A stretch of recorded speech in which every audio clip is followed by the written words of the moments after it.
Disclaimer, I have no idea what I'm doing.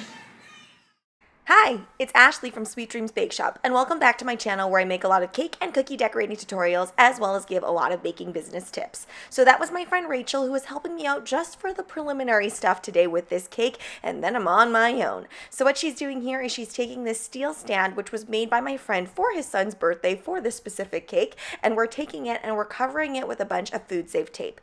I featured one of Martin's stands before when I made my Finding Nemo cake, so if you guys are interested in maybe getting a stand like this where you can just make things over and over again that have a little bit more of a difficult structure, then please let me know down in the comments below, and Martin is totally open to making these stands and selling them. So I have 2 birthdays this weekend, which doesn't sound like much, but when you're making over-the-top cakes like this, it's quite a bit. So I did try to make as much cake as I could in bulk. I think I ended up using something like 24 eggs to make all of the cupcakes and cake that I need this weekend. I really love this recipe. I've used it before multiple times on my channel. Pretty much if you guys see me make a vanilla cake, it's going to be this flavor. The only difference to this one is I did make it funfetti, so I added a bunch of sprinkles in there just to give it that little bit of extra pop. It's what one of the birthday recipients really wanted. So what Rachel is doing here is she's basically carving out a really basic shape. Obviously, this does not look like Spider-Man yet. For both of us, this is the first time we're ever doing a bust cake, so we don't really know what we're doing. We're just kind of going off of feel and what we think it should look like. As Rachel was doing this for me, I was working on those Spider-Man cupcakes. You probably saw the tutorial from yesterday, but somewhere down the line she had some business to deal with for her own bakery, so I ended up taking over and finishing up all the carving for this cake. Even just that little bit though, having her visualize that part for me was really helpful, and it made it a little bit easier for me to carve out the rest of everything. I find when it's just all one big lump of cake, it can be a little bit intimidating. Now you'll notice that I am adding on some Rice Krispie here. I felt like the head needed to be slightly bigger just in certain parts. I find especially with carved cakes, there really are no rules, so it's kind of make it up as you go along. No matter how many carved cakes I do, there's always something along the way that's different from the last time that I did a carved cake. So you really got to go into it just thinking, okay, I have all my materials, like things like Rice Krispie you're going to want to keep on hand just in case, and you're going to want to utilize some of the cake that you cut off sometimes to put it back on in different places. Now you'll notice that I am crumb coating it a little bit, and then I'm still kind of carving away. I just find that I can visualize much better when it's a little bit coated, rather than just looking at exposed cake. Now, several different cake artists work in different ways. So I've seen where people actually print off a picture and have several different angles of that cake, and then they make ratios to make sure that everything is the exact correct proportion. I more so like to eyeball it. I think that comes from Rachel's influence because she very much eyeballs everything, and so I've done that too as well. So the one part of this cake that I wasn't super happy with was that I felt like it didn't have enough of a pronounced neck. I really wish we elongated that neck just a bit more, but what made it tricky was when I was looking at the picture, he has a lot of back muscle that kind of meld together with his neck almost, but the suit and the way that the angles are and just the shadowing makes it look like he has a neck. So it was really tricky to visualize. Later on, you'll see how I use my airbrush to kind of create the illusion of a neck a little bit more, but I do think I could have gone with a little bit of a longer neck.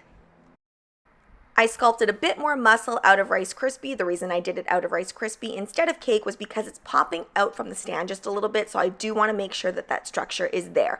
By the way, if you're ever attaching Rice Krispie to any part of your cake, you do want to use a little bit of melted marshmallow, and that's really going to allow those pieces to stick on. Yes, you can use buttercream, but I find because the marshmallow kind of hardens up a little bit, you get a better hold when you're doing things like this. Like that chin portion really isn't held on by anything except for that melted marshmallow.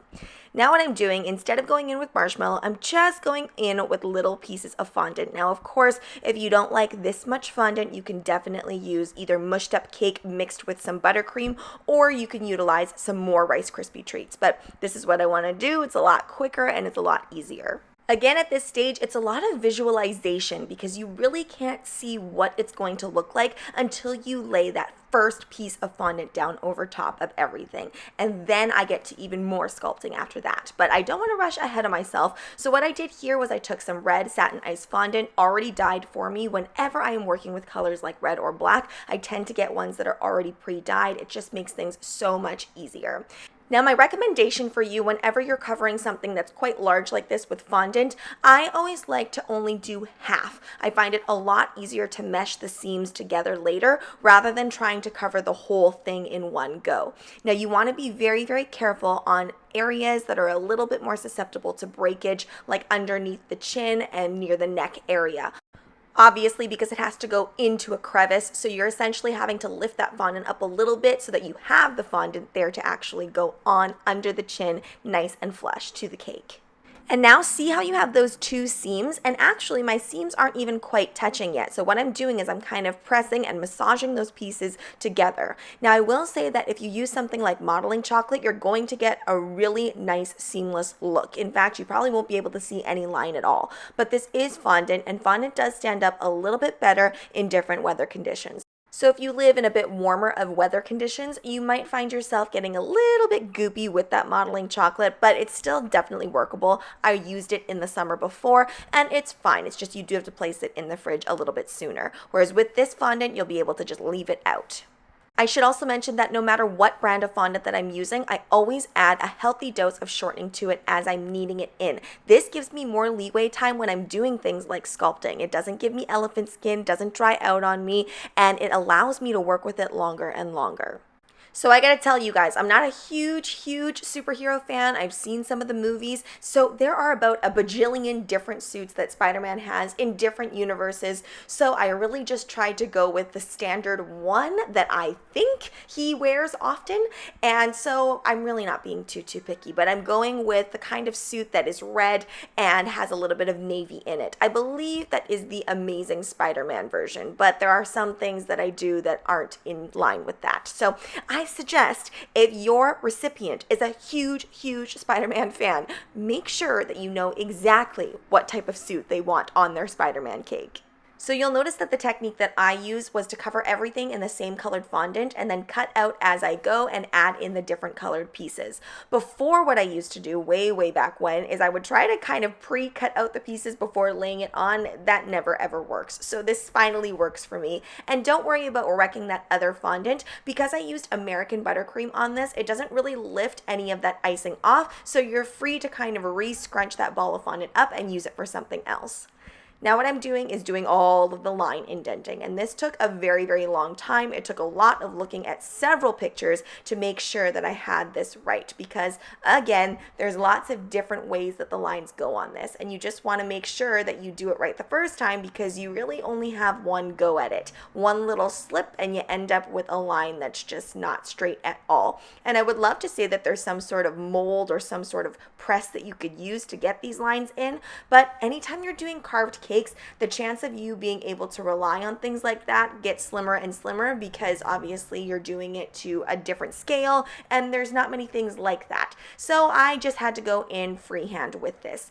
Now I am using this tool that is very tiny and it's rolly, and looking back I really should have used the larger version of the same tool that I have, but do whatever works for you. You'll notice I'm also using my balling tool to get a lot of that carving in there, and I'm just kind of looking at a picture and seeing where I need to indent. So it's really hard for me to tell you exactly where to indent. You kind of just have to look at it and see what looks right to you. And then I'm giving this a good steam because I'm going to add on all of the details. The steaming also helps me take off all of the yucky parts on the board that have fallen on there. I should also mention how heavy this cake truly is. I mean, carved cakes in general are pretty heavy. Tiered cakes as well can be quite heavy too, but because everything is steel in here, it's extra heavy. And I did have to place a board underneath there just temporarily so that I can move it in and out of the fridge without this going through the rails of my fridge. And now what I'm doing is I'm just hand cutting those pieces on there. He kind of looks like Deadpool here. And now I'm going to add on these white pieces. Again, just hand cutting these with an X-Acto knife and making sure that they're relatively even. So once I cut the first side, I make sure to flip it over and then I cut out the next side just so that they're symmetrical. And moving right along, now we're actually going to do this little spider symbol, and all I did was I took some black fondant and I rolled the legs first. Notice everything is actually detached, and then I place on a body part here, and then I place on the head as well, just to cover up all of those leg seams.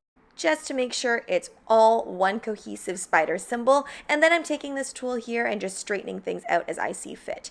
This part was very, very tedious. Don't do this kind of thing if you're in a rush because you will mess up and there aren't many chances to kind of fix it or get it right. So I'm taking an angled brush here because I thought that that would fit best in the indentations. It did do the job, but then I switched over to an even smaller brush to really get all of that black in all of these indents, every single one that I made earlier. You can either use edible food gel, you can use an edible pen, and I'm just actually using edible airbrush color, which I use to paint with all the time. Now you could literally just leave it there and it would look great, but I decided to add navy blue airbrush kind of all over. You'll notice that I'm using the navy blue all the way over this because it works with the red as well. Sometimes you'll find that with airbrush you can fudge things a little bit. And then giving this a really, really great steam. Now I asked my friend Rachel, what's missing from the cake? Do I have to cover the cake board? And she said yes. So I am covering the cake board. I generally actually don't cover my cake boards, but I thought, you know what? I might as well since I went the whole distance for this anyway. So I'm just taking some gray here. I'm giving it a little bit of extra texture just to make it a little bit more fun. And then I'm going to add on the letters of the name, which is for my really, really good friend's son, Xander. Whenever you're making a carved cake, there's always that worry that it's not going to turn out anything like what you envisioned because it's just so far off the map when you begin, and then eventually it starts taking shape. And I was super, super happy with this, as this is my very first bust cake that I've made. Now let's get into the pricing of this cake. So obviously this would be a custom order only. It's highly, highly customized, and I would charge $450 Canadian plus the stand support. So what I mean by that is they would either be able to actually rent the stand that's in there, which is that steel, and that would be a $25 rental fee on top of the cake, or they would be able to purchase something where I would actually make something out of wood and nails and all of that stuff where they wouldn't have to return it, but it would be a little bit more expensive depending on the cost of materials. Now let's get into the subscriber submission of the day. This one is super, super cute. It's another recreation of my Cookie Monster cake, which you guys can check out here in the right-hand corner. Be sure to go and drop them a like, drop them a comment, and of course, follow them and support the local bakeries around you as well. And if you want to have your cake featured on my channel next, be sure to follow me at SD Bake Shop on Instagram, where you can either message me or you can tag me in a photo and I will be sure to share it. Any and all levels, plus any desserts, welcome. Thanks so much for watching, guys. Don't forget to like, share, and subscribe so you can be part of the Sweetie fam. Right now, I'm uploading weekly, so make sure you hit that notification bell so you know when I upload. Also, be sure to comment, request, or ask a question. I love hearing from you guys. Bye!